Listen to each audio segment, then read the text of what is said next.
Hello and welcome again to my Physics Online video lecture series. In today's video we're going to be talking about the simple series combination of an inductor with a capacitor. So this is essentially circuits in which you have a charged capacitor which then discharges through a circuit that has some inductance in it. Okay.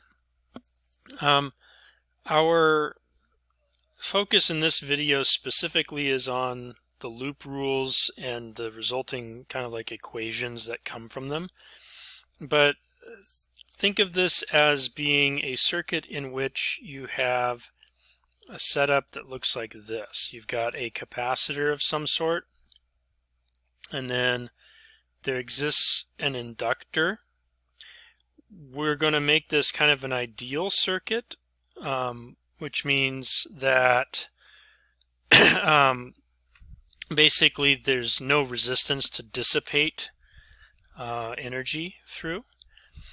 And let's assume initially that capacitor is holding charge. So capacitor holds charge, let's say like Q0 or Q initial. If we do the loop rule for this system, then the voltage drop across the capacitor and the voltage drop across the inductor should add to 0. Now, you can recall from our previous discussions, here's the recall part,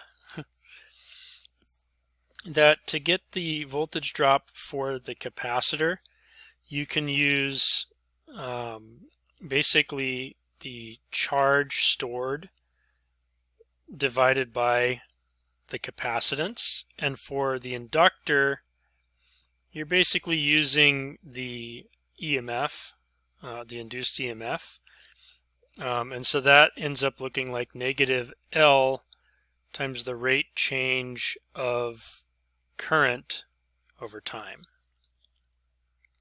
Okay, so if I put this stuff together, what I have is Q divided by C minus L times rate change of current is equal to 0. And I'd like to kind of combine stuff by dividing everything by an L, combine sort of like non-rate changey stuff, let's say. And so that gives me this equation right here. Now comes the next little recall. Recall that current itself is defined as rate change of charge per unit time. In other words, the current that's flowing away from this capacitor or flowing to it gives you the rate at which the charge on the capacitor's plates is changing. And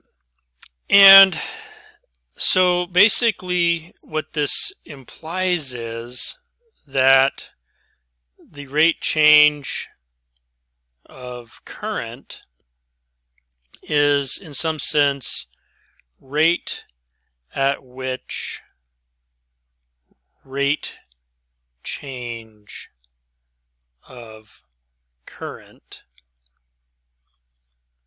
changes. Put differently, delta, let's put this in. Put differently, if I wanted to do an analogy, delta I over delta T is to charge as the rate change of velocity is to position. But this term right here we just know is by definition acceleration. So this term stands with respect to charge as acceleration stands with respect to position. Now we come back over here and we look at this and we see that this equation therefore 1 over LCQ minus delta I over delta T equals 0 is very similar to, so we'll just put similar to, something like 1 over some, or excuse me, something like some set of constants, like say an omega squared times x minus a equals 0. But once again, recall this entire equation is equation for simple harmonic oscillator. So mass on spring, for example. Okay, but that just means that this equation must obey very similar results as this one does. So let omega squared be 1 over LC. Then we have omega squared Q minus rate change of current, or rate change of charge, equals 0. So that's the same as this one. It has to have similar solutions. Okay, so what were the solutions? Again, we go to recall.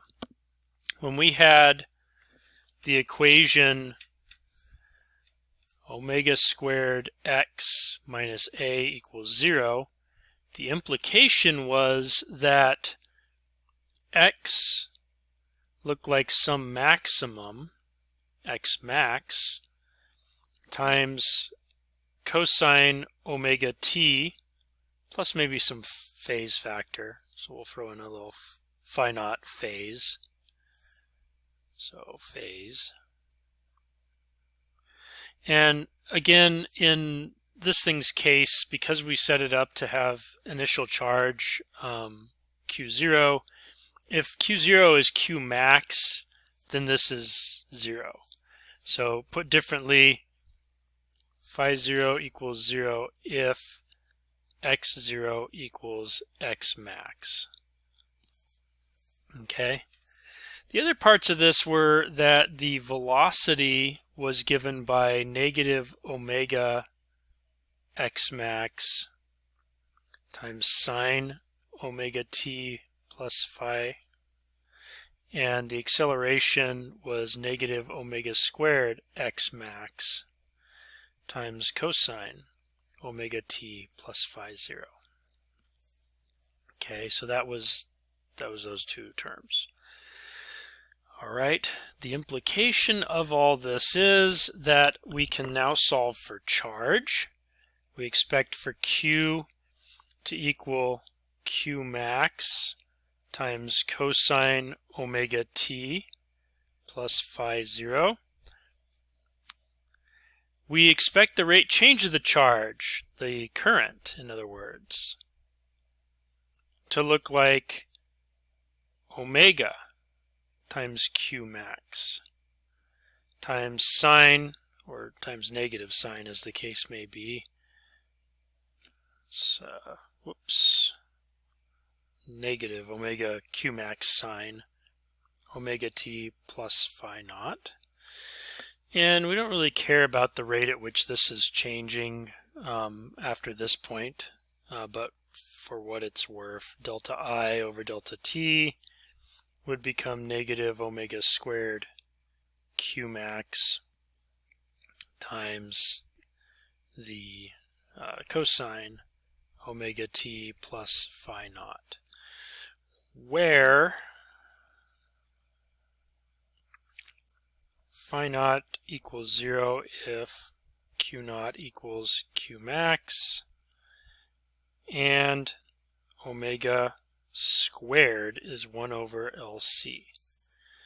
So these are basically your, you could call them boxable equations for this system. Once you've boxed this, you can kind of get all the other information that you might want out of the system. For example, like you know what the energy is, and you know what the voltage drops must be given these equations. This one, I guess, I said we don't care about it. It's not quite true. We do care about it in as much as like you can use it to find the voltage drop for the inductor. In any case, let's do a quick example. All right, so ambitiously we will try a three-parter here. So you got an LC circuit, given an initial charge, got a maximum charge, is the initial charge, and we're also told what the capacitance is and the period of oscillation. So first of all, we want to find the inductance. The inductance, for what it's worth, is L. We know that omega is, or omega squared specifically, is 1 over LC, and we know that omega is equal to 2 pi divided by period. That's just true for any oscillating system. So, okay, that means that omega squared is equal to 4 pi squared divided by the period squared. Now, LC is omega squared, so if I want to get L, I multiply both sides by L, divide both sides by omega squared. In terms of this stuff, what that looks like is L is equal to the period squared divided by 4 pi squared C. Okay, basically I've divided both sides by this term for this equation, like these two things are equal to each other. So that means that L is now equal to 10 microseconds, so that's 10 times 10 to the negative 6 seconds squared divided by 4 pi squared times 50 times 10 to the negative 6 farads. That comes to about, let's say 5.06. So let's call that 5.1 times 10 to the negative, this is negative 12, plus 6 is negative 6, and then 3 more, so negative 9 henries. All right, maximum current, how do we get that? Well, basically, if we go back to the current equation, this term right here, omega q max, is equal to I max. So omega q max equals I max, because the stuff inside the sign has a maximum value of 1. So basically you got 250 microcoulombs times 2 pi divided by 10 microseconds. The micros cancel and you're left with 157 amps. There's two ways of going about getting the energy stored by the capacitor here, or of the circuit, I should say. Okay, so one is to look at the capacitor, one is to look at the inductor. So for the capacitor, at one point all the energy might be stored in the capacitor, and when that happens we would say something like U stored in the capacitor is 1/2 Q times delta VC, but that's just 1/2 of Q squared over C. So you could say like U total is equal to UC max, and that just ends up being 1/2 of Q max squared over C. Okay, so that's 1/2 times 250 microcoulombs, so 250 microcoulombs times 250 microcoulombs divided by 10 microseconds. I wrote it out this funny way because I can cancel the micro here with the micro here, This micro doesn't get canceled. This is just 10 to the minus 6.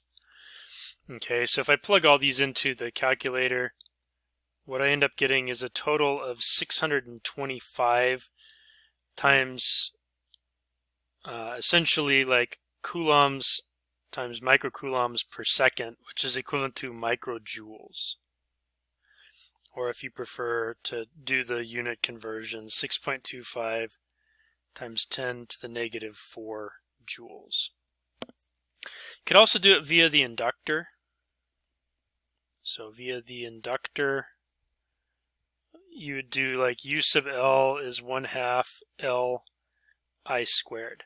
I don't prefer to do it this way for the simple reason that I had to calculate L, and I would have to now calculate, well, I did calculate the I. And so if I made an error in either one of these calculations, I would end up basically having an error in this calculation as well. But it does work as a nice double check in some sense.